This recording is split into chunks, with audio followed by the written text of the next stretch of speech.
Everyone, so we just got a phenomenal chapter of One Piece. Like, seriously, this is probably the most exciting move that Oda could possibly have done in terms of further establishing the world government as this terrifying endgame threat. Because the one thing that I think a lot of people felt coming away from Egghead Island was some level of ambivalence about the Gorosei. Because while the Gorosei were clearly very strong and very powerful, and, you know, they've got all this crazy regeneration and immortality and these powerful Zoan forms, and they can do crazy things like, Venus Juro cutting Egghead Island in half, or like Warcury tanking Luffy's strongest attacks and making Luffy hurt himself. There's a lot that the Gorosei flexed and showed off, but I think that ultimately we didn't quite get that feeling of, oh yeah, these guys are definitely across the board just the most menacing endgame threats possible. And I think a large part of that is because, one, Oda couldn't really have the Gorosei win or succeed too much, because this was an arc about the Straw Hats succeeding, right? So he couldn't really have the Gorosei flex by giving the Straw Hats a beatdown, but at the same time he had to showcase enough to establish that, yeah, they are top tiers, like Admiral level, whatever you want to say, or above. It just didn't quite feel that way because they didn't really succeed or do that much against the Straw Hats at the end of the day. The one moment that it finally seemed like the Gorosei were all lined up and assembled and ready to just stomp the Straw Hats, well, Joyboy's Haki came in clutch and just saved the day. And I think the other major factor in why the Gorosei maybe didn't feel quite as menacing to people as they had hoped is that some of the Gorosei are not quite as strong as the others. So on the one end of the spectrum, again, you have Warcury, who can basically tank attacks that even cause Kaido a lot of damage, and in fact not only just tank them, but actually make Luffy hurt instead. On the other end of the spectrum, you have like Saturn, who basically bruised like a peach from pretty much any character that he came up against. I mean, forget Luffy, because Luffy could essentially low-diff Saturn at the same time as Luffy was low-diffing Kizaru. Literally, Saturn went up against the weakest Straw Hats, and they were all able to fend him off. Kuma, with his body in complete tatters, no consciousness left in his brain, was able to show up and send Saturn flying across the city. And even Bonnie, without using any Devil Fruit abilities right off the bat, just came up and stabbed Saturn. Pretty much everyone got a piece of Saturn throughout the arc, and it didn't seem that difficult. And so while we understood that technically this character is probably supposed to be top tier, like Admiral level-ish or something, it really didn't feel that way. And when one of the Gorosei, the one that we see the most often throughout the arc, kind of feels a bit like a punching bag, it almost sort of brings down the average in a sense. It doesn't help that Jupiter wasn't too impressive either. I think it's not really till you get to Mars that it starts to feel like the Gorosei are somewhat impressive.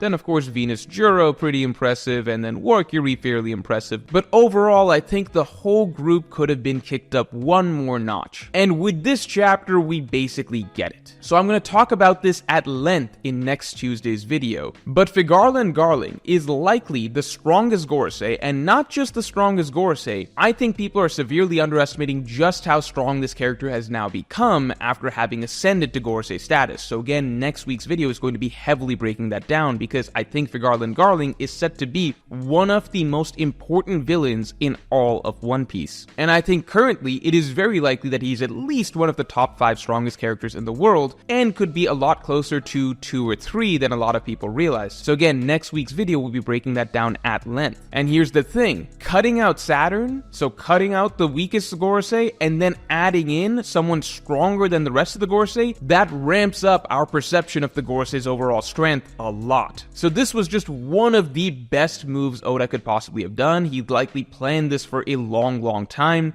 It makes so much sense. Saturn was the primary villain of this entire arc. He was going to be the weakest of Imu's subordinates from the beginning, and therefore the first one to be removed, and kind of a showcase to the reader a lot of things. One, it establishes just how evil and nasty the Gorosei are, while allowing us to see a Gorosei basically get their comeuppance in the arc itself, and at the same time getting to understand how the Gorosei's relationship with Imu is, in that Imu seems to give them power in return for absolute subservience, and when they fail, they are killed, they have their immortality taken away, and Imu appoints a new celestial dragon who is more deserving in their stead, and that is essentially how the cycle of the Gorosei has worked over the centuries. And finally, it allows Oda to introduce a new, even more threatening final Gorosei as the end boss, obviously before the actual end boss, Imu. So Oda's usage of Saturn throughout this arc was just a masterstroke, able to set up such a great villain for the storyline, have him get his just desserts, and at the same time establish so many lore implications basically about how the Gorosei in general work, give us a taste of what's to come, and understand just the stakes that the Gorosei are working with, why their motivations are the way they are to serve Imu so faithfully, how they get their power from Imu, their livelihood from Imu, and the consequences for failing to serve Imu properly. And what's most interesting is that the reason that Saturn was punished at the end of the day was simply for disobeying Imu, much in the same way that Saturn himself, that hypocrite, criticized humans for disobeying him throughout this arc. I mean, Saturn's whole thing was, why don't humans just obey? Why do they always feel the need to rebel? Why can't they just follow commands? Why do they feel the need to try and dig up information and unearth what they're not supposed to unearth? And look, Saturn at the end of the day was punished for doing exactly what Imu ordered him not to do. Saturn just couldn't control his own curiosity. He wanted to know more about the ancient robot, and so he, whether he realized it or not, rebelled and secretly went about researching it further, and what do you know, that backfired him on the end. He got exposed for his rebellion and punished for it. And you know what that just goes to show? The line that Saturn had in this arc was basically something like, why do humans feel the need to do what they're told not to do? Saturn's own undoing was doing exactly what he was told not to do. You know why that is? Because Saturn is human. The celestial dragons are all humans. They all share the same blood as humans. They were all one and the same, living with other humans 800 years ago. They just selected themselves out to go live as celestial godly rulers up in Marijua, but that's just a self-proclaimed title. They share the same blood as humans. They're humans just the same as any peasant from any poor country. Saturn himself is human, and so he suffers from the same flaws as humans despite thinking of himself as somehow being above them. So just the delicious irony of why Saturn was ultimately killed is an excellent way to close out that villain and this arc. In general, the scene of Saturn's punishment and death is one of the most visceral and brutal scenes that Oda has ever depicted. Like, he has never depicted death in that manner before, and it's deserving of a character like Saturn. So definitely a character like him, I feel like Oda may not hold back in just making it as horrifying and painful as possible. Again, I'm going to save my thoughts on Figarland Garling for next Tuesday's video because it is going to be a very in-depth breakdown. There are a lot of things about this character that I don't think people are really recognizing or realizing right now,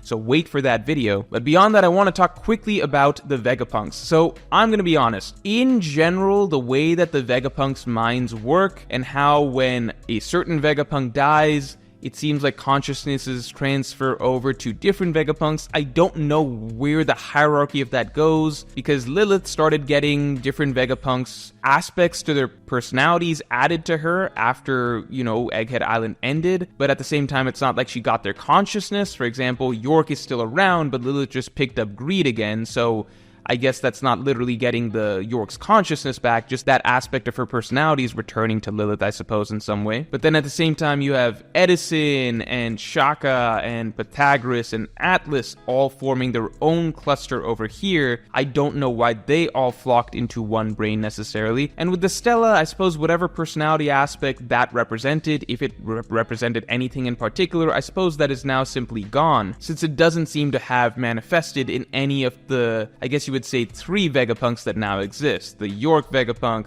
Lilith Vegapunk, and then that Frankenstein hybrid Vegapunk. I really don't know how I feel about that Frankenstein hybrid Vegapunk at this point. The role that it's going to play down the line, I think it is extremely funny that the way that Oda had punk records go and become a literal cloud, I think there's still people who don't fully understand that punk records in general, if you go back and read Vegapunk's explanation of what punk records is supposed to be, it's supposed to be an information hub where people can share information across the globe with each other in theory, and people can input their information, gain information, instantly access the information of others. It's a worldwide connected web of information is what punk records is supposed to be. Punk records, if you read Vegapunk's explanation, it is a very tongue-in-cheek way of Oda basically talking about the internet. Punk records is the One Piece version of the internet that Vegapunk is developing. Which is why this chapter's development of punk records literally flying off into the sky on a cloud,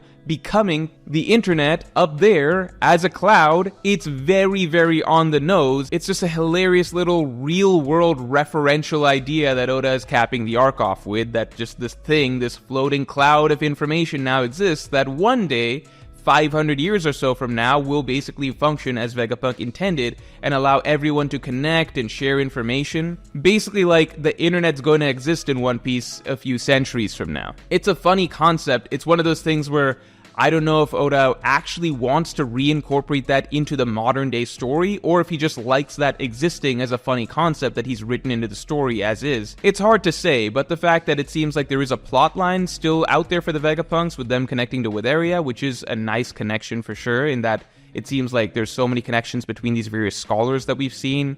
You know, Clover to Vegapunk, Vegapunk to Haridas and Witheria. I like those aspects of the lore, but as for which direction the plot is going, that's really, really hard to say, whether it's going to be significant down the line or not, whether Punk Records really is just this fun little idea that Oda has to include in the story that's not actually going to influence the plot from here on. I do have one significant idea as to how Punk Records could be very, very relevant in the modern day story, but I might save that for a theory video down the line. And lastly, we have what Dragon said at the end of this chapter. To begin with, I like the fact that Tequila Wolf was referenced again. I like the fact that something like that was not forgotten by Oda, because there's so many lore aspects that exist in One Piece, so many open threads, and Tequila Wolf was one of those really, really niche ones that still raised a lot of question marks and people were really curious about, but it wasn't really ever referenced again. It was like, did Oda forget about it or something like that? And then it turns out, no, it just took a long time for its relevance to become apparent. So I love that little reveal, but it leads into Dragon's proclamation that there is now going to be a war in the world over a certain resource, which is land. Safe land that will be above the rising sea level. So war is coming. I remember people, I've got so much I could rant again about with Vegapunk's speech. I remember last time I talked about it, a lot of people in the comments put up a lot of poor defenses. A lot of the defenses were ones that I directly explained why they were incorrect in the chapter review itself. But I'll just say here something very simple, which is that no, it never made any sense that Vegapunk's reason for not talking about the world government specifically as being the perpetrators of having the ancient weapon today would be because it would cause chaos among people. Chaos is very obviously already going to occur, as is established by the end of this chapter. The only thing that's going to happen now is everyone's going to try to kill each other. So the world's essentially going to tear itself apart thanks to Vegapunk's reveal. The one thing he could have done if he was trying to be genuinely helpful is, instead of just allowing people to kill each other, Vegapunk could have pointed people towards the actual problem, which he knew and established for a fact he knew was the problem in chapter 1123. It was the world government. So instead, we're just going to get people mindlessly killing each other for land because they don't know who the actual bad guys are who are trying to kill them, which is the world government. So congratulations, Vegapunk, what a genius. The unfortunate thing is I actually like the character of Vegapunk quite a bit. I think he's a very tragic and very interesting character. I think it's just extremely contrived that Oda had Vegapunk give this elaborate speech and then leave out the one most important, most crucial piece of information for the entire world from that speech. It's just very clearly just an Oda decision because he doesn't want that reveal about the world government to make it out into the broader world so soon. That has to happen at the very climax of the story, so he just doesn't have Vegapunk really reveal it for no real logical reason at all, and so people have to headcanon a lot of things that are not once implied by a single line of text in the story as to being some reason as to why Vegapunk did not include the information about the world government clearly having the ancient weapon, which was a fact that he concluded for himself in chapter 1123. But that's enough talking about that, because aside from that, the chapter as a whole was absolutely phenomenal. For Garland being established as a Gorosei, one of the coolest moves possible for the rest of the story, an extremely exciting villain, and I'm going to have a video breaking down everything that is to come and the potential of this villain in next Tuesday's video, so watch out for that, and with that, I will talk to you all later.